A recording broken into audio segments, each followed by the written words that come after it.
davlat idoralariga emas, aksincha davlat tashkilotlari xalqqa uning qonuniy manfaatlarini ta'minlashga xizmat qilishi zarur.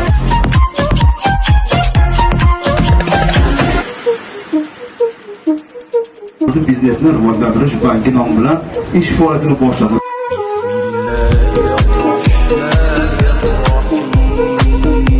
Hurmatli Yangi yil aholisi, hurmatli mijozlar, xush kelibsizlar.